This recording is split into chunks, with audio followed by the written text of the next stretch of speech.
I didn't scream. I didn't smash the laptop against the hotel wall. I just sat there on the edge of the bed in Singapore, staring at the message glowing on my phone, and I felt something inside me go very, very quiet. We're cutting you loose, Tessa. Your card's been killed. Sort your own way home, princess. HR will email the rest. That was it. 12 years of my life, summed up in 26 words from a man who had never once bothered to learn how to pronounce my surname properly, Cormac. It's not hard, but Brendan Whitaker had always called me Carmack or Cormac, and when I corrected him during my first month, he'd laughed and said it didn't really matter, did it? I'd been 23 then. I'd swallowed it. I was 35 now, sitting on a mattress in a hotel near Marina Bay, and I was not swallowing anything anymore. I read the message 3 times. Then I put the phone face down on the duvet and walked over to the window. The skyline was blinking at me like nothing had happened, like the whole Singapore River wasn't reflecting back the worst day of my professional life. I pressed my forehead against the glass and breathed. My daughter Maeve was at home in Wellington with my mum. She was 9. I had promised her I'd be back in 5 days with the little wooden cat she'd asked for from the markets. I had FaceTimed her that morning and shown her the view from this exact window, and she had said, "Mum, you look tired, but happy." 9 years old, and she could read me better than my own husband had, back when I'd had one. I picked up the phone again. I tapped out a reply with steady fingers. "Thank you for the update. I'll be in touch." That was all. No exclamation marks. No questions. No begging. I had learned, somewhere in the last decade, that men like Brendan feed on reactions the way a fire feeds on oxygen. Starve them, and they burn themselves out. So I starved him. Then, I sat back down, opened my laptop, and started thinking. To understand why I didn't panic, you have to understand how I got there in the first place. I had joined Halverson Pacific in Auckland straight out of my postgrad. It was a mid-sized export and trade firm specializing in premium dairy and seafood for Asian markets, and back then it had maybe 40 staff and a CEO named Howard Halverson who actually knew everyone's name. I started as a junior account coordinator. By year 3, I was managing the Singapore and Malaysia accounts. By year 7, I was running the entire Southeast Asia portfolio, and I did it by being a builder. That's the only way to describe it. I built relationships the way other people build houses, brick by brick, knowing that the foundation matters more than the paint. When our supplier in Penang lost his father, I sent flowers and rang him on the anniversary every year for 6 years. When our distributor in Singapore had a daughter graduate from Noose, I sent her a card. When our biggest client in Jakarta had a falling out with his business partner, I flew up on a weekend, on my own dime, and just listened to him for 3 hours over teh tarik in a roadside cafe. None of that was in my job description. All of it was the job. Howard understood. Howard had built the company the same way. But Howard had a heart attack in 2023, and after a slow recovery, he sold the firm to a private equity outfit out of Sydney, and then everything changed. The new ownership brought in Brendan Whitaker as regional director for our division. He was 41, ex-banking, had never sold a kilo of butter to anyone in his life, and he had this way of talking about our suppliers as if they were inconveniences. The Asian market, he would say in meetings, with a vague wave, like Asia was a single shop he'd visited once and found the service slow. He'd never been to any of our partner facilities. He'd never sat down for a meal with any of our buyers. He thought relationships were soft and margins were hard, and that anything that couldn't fit into a spreadsheet wasn't worth understanding. He inherited me. I could tell from day one, he didn't quite know what to do with me. I had every account, every relationship, every contract. I knew the pet names of our distributors' grandchildren. I knew which Malaysian buyer was vegetarian on Mondays for religious reasons. I knew that our key Jakarta client only liked to negotiate after lunch, never before, because his blood sugar made him cranky in the mornings. None of that was in any handbook. All of it kept the wheels turning. For the first year, Brendan more or less tolerated me. He took credit for the deals I closed in front of his bosses in Sydney, which I let slide because, frankly, I didn't care who wore the ribbon. The numbers were good. The clients were happy. Maeve was getting older, and I was making enough to put aside a little something for her each month, and life was, if not easy, at least manageable. Then, in early 2025, he started bringing in his own people, lads from his banking days, all of them about 30, all of them with that particular kind of confidence that comes from never having been told no.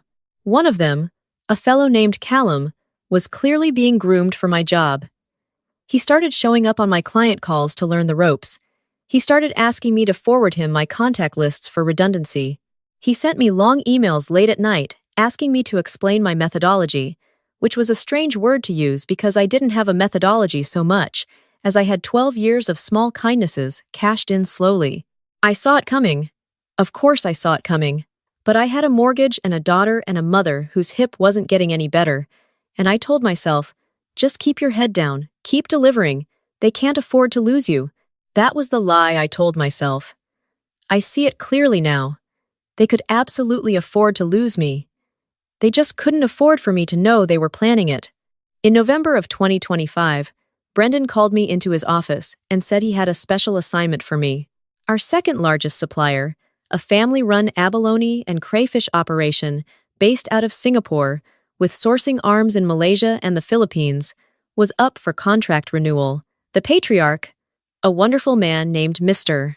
Tan, whom I'd been working with for 9 years, was hesitant. The new ownership had been pushing for tighter margins and longer payment terms, and Mr. Tan, who was old school and proud, had said in his last email that perhaps it was time to consider other partners. Brendan wanted me to fly to Singapore and fix it. Get him to sign for another 3 years at the new, tighter terms. "You're the relationship girl, Tessa," he said. He actually said that. Relationship girl. Like I was a Pokemon evolution.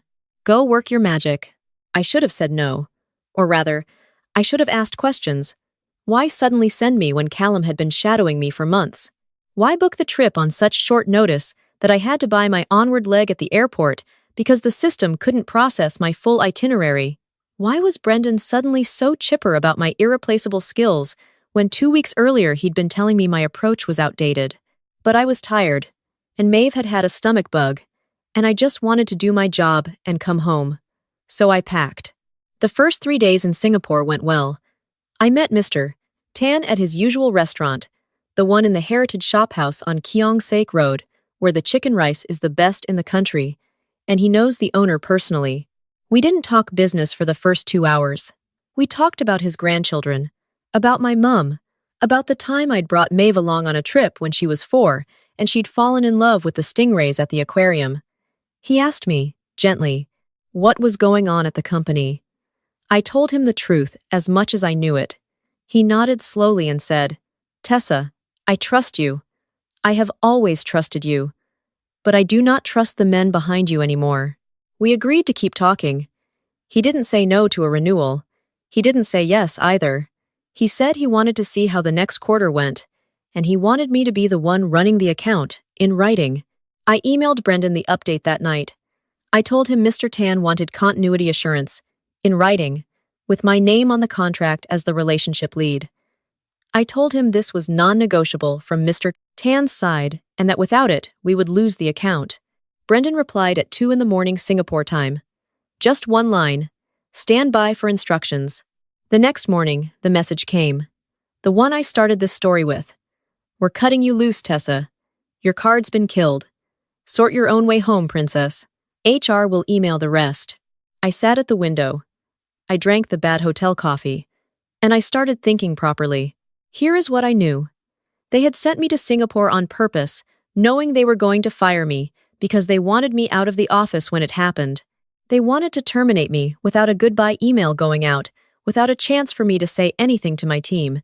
They wanted my contacts, my notes, my relationships, but they didn't want me anywhere near the building where I might cause a fuss. The canceled card was either spite or laziness, or both.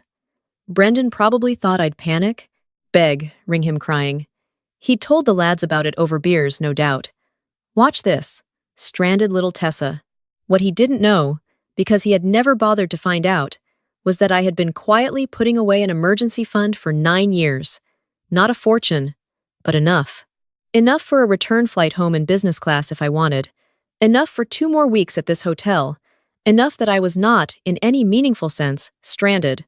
I was just on the other side of the world, with a dead company card and a lot of clarity. I made 3 phone calls that morning. The first was to my mother in Wellington. I told her I was extending the trip by a few days, that work was a bit complicated.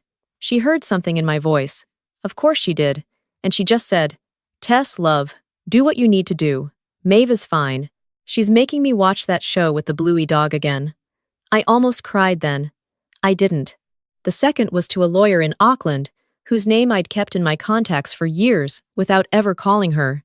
Her name was Aroha Penne, a Māori woman I'd met at a Women in Export breakfast back in 2021, and we'd swapped cards and agreed that if I ever needed an employment lawyer, I'd ring her. I rang her. I told her everything. She was quiet for a long moment, and then she said, "Tessa, do not sign anything they send you. Do not respond to any further messages. Save every text, every email, and under no circumstances do you tell them where you are or what you're doing. Can you do that?" I said I could. The third call was to Mr. Tan. I asked if he could meet me again that afternoon. He said, of course. I asked if he could bring his son, Wellington, who handled the operational side of the business. He said, of course. And then I sat in the hotel room, and I thought about what I was about to do, and I thought about whether it was wrong, and I decided that it was not wrong, because nothing in my contract prevented me from telling the truth, and the truth was about to be very useful. We met at the same restaurant. I told the Tan family, plainly and without embellishment, what had happened. I told them about the message. I told them about the cancelled card. I told them I no longer worked for Halverson Pacific. I told them I was telling them this not to get sympathy, but because I believed Mr. Tan deserved to make his decision about contract renewal with full information, and that information was that the people who would be running his account from now on were Brendan Whitaker and a young man named Callum who had never met him, and who, in my professional opinion, did not understand what they were buying. Mr. Tan listened. He didn't interrupt. When I finished, he sat back and looked at his son. They spoke in Hokkien for a moment, very quickly, and then Wellington turned to me and said, "Miss Cormack, what are you going to do now?" I told him I didn't know yet. He said, "Would you like to find out together?"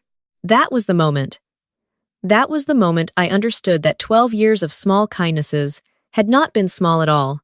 They had been an investment, paid out in trust, and trust was the only currency that mattered in our industry. Brendan, sitting in his office in Auckland with his cancelled card and his cute little text message, had no idea what he had just thrown away. He thought he had thrown away an employee. He had thrown away the only bridge between his company and a $15 million a year supplier relationship. Over the next 2 days, 3 things happened. First, Mr. Tan formally notified Halverson Pacific that he would not be renewing the contract. He cited loss of confidence in management continuity. That was language Aroha Penne had helped me suggest, very carefully, very legally, and Mr.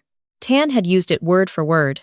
Second, 2 other suppliers I had worked with for years, who were friends of Mr. Tan, rang me on my personal mobile. Word travels fast in our world. They asked me what I was doing next. I told them I didn't know yet. They both said, "Let us know." Third, an old contact of mine, a woman named Priscilla Yap, who ran the Asia-Pacific division of a competing firm based out of Brisbane, sent me a LinkedIn message. It said, "Heard a rumor. If you're free for coffee in Singapore, I'm flying in tomorrow." I said yes. Priscilla and I had coffee in the lobby of the Raffles because she had a flair for the dramatic, and she said, if you're going to make a deal, you might as well do it where Mom used to drink. She put a proposal on the table within the first 10 minutes.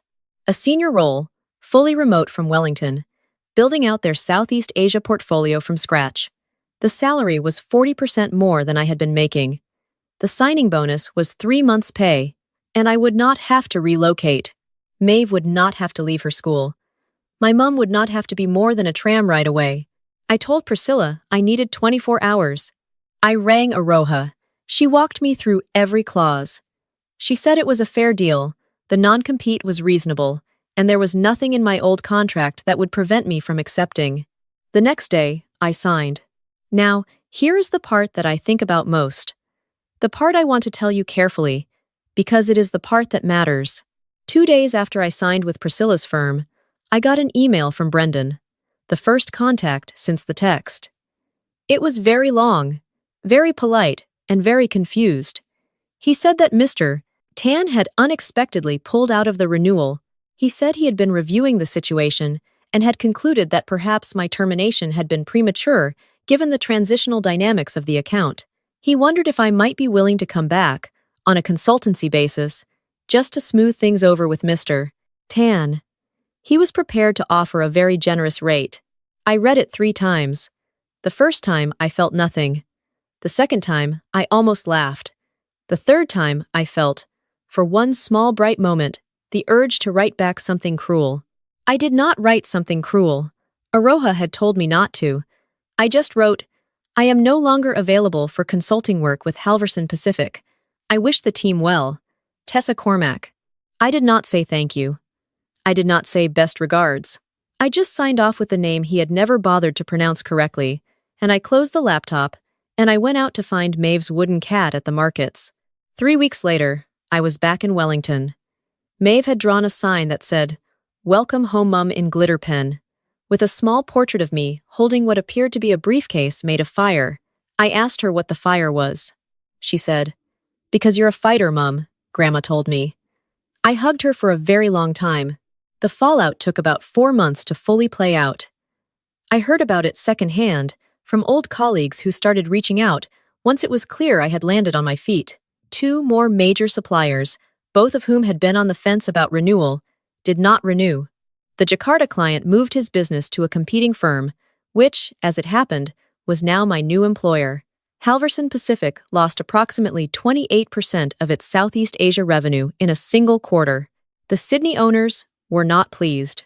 Brendan Whitaker was let go in March. Callum was reassigned to a domestic role and left the company within 6 weeks. The Auckland office downsized. I am told, though I cannot confirm, that Brendan tried to apply for a position at the firm where I now work. I am told the application did not progress past the first review.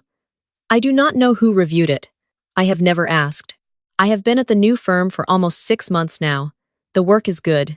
My boss is a woman named Margaret, who actually pronounces my name correctly the first time, and who once asked, in our first meeting, What do you need from me to do your job well? I nearly fell off my chair. Nobody had ever asked me that before. I told her I needed to be trusted, and I needed to be left alone, mostly, and I needed to be in Wellington for school pickup on Wednesdays. She said, Done. Maeve is 10 now. She is doing better in school than she ever has. She tells me, sometimes, that I seem lighter. I think she's right. I did not realize how much weight I had been carrying at the old firm, the weight of always having to prove myself to men who would never see me, until I put it down. I want to tell you a few things, before I finish. Not as a moral, because I don't think stories should have morals neatly attached, but as things I would have liked to hear when I was 23, and starting out, and willing to put up with anything for the chance to keep my desk. The first thing is this. The relationships you build at work, the small kindnesses you offer to people who can do nothing for you in return, are not soft skills. They are not nice-to-haves. They are the actual structure of your career. Spreadsheets do not protect you when the bad days come. People do. And the people who will protect you are the ones you have, over years, treated like people. The second thing, if a workplace asks you to feel grateful for being allowed to work there, leave. Gratitude is the wrong currency for employment. You exchange your time and skill for money. And, if you are lucky, growth. That is the deal. Anyone who tries to reframe it as a favor they are doing you is preparing the ground to underpay you, overwork you, and discard you when convenient. The third thing, and this is the one I wish someone had told me earliest, save. Always save. Even when it feels impossible. Even $50 a fortnight, tucked away in an account you do not look at. The freedom that money gives you is not just financial. It is moral. It is the freedom to say no, to walk away, to refuse to beg. The Brendans of the world depend on you not having a buffer. Build the buffer. It is the most powerful thing you will ever own. The fourth thing, document everything. Not because you expect the worst, but because you cannot predict when the worst will come. Save the emails, take screenshots of the texts, keep a small folder, somewhere safe, of every promise made and every commitment broken. You may never need it, but if you do, it will be the difference between being believed and being dismissed. And the fifth thing, the one I think about most when I look at Maeve, your dignity is not negotiable. You can be flexible, you can be patient, you can be generous, but the moment someone treats you as disposable, the contract between you and them is void. Not just the legal one, the moral one. You owe them nothing further. And if you have built your life well, on relationships and savings and self-respect, you will find, when that moment comes, that you have far more options than they ever guessed. I was 35 years old, sitting in a hotel room in Singapore, reading a text message from a man who thought he had broken me. He had not broken me. He had, without meaning to, set me free. Maeve is asleep down the hall. The wooden cat from the Singapore markets is on her bedside table. My mum is in the kitchen, making the kind of tea only mothers can make, the kind that tastes like permission to rest. Tomorrow, I have a call with a new supplier in Vietnam, a young woman who is just starting out, who reminds me a little of myself at 23, except she has more sense already than I ever did. I'm going to be kind to her, not because it will pay off, though it probably will, but because that is who I am, and that is who I was always going to be, and the years of being kind are the only years I do not regret. If you have been treated the way I was treated, by a workplace, by a partner, by anyone who decided your worth without asking, I want you to know this. The quiet you feel when the worst news arrives is not weakness. It is your foundation steadying itself. Trust it. Take a breath. Make your phone calls. Tell the truth to the people who deserve it. And then, when you are ready, walk forward into the rest of your life. It is bigger than the desk they tried to take from you. It is, it turns out, bigger than anything they could ever have imagined.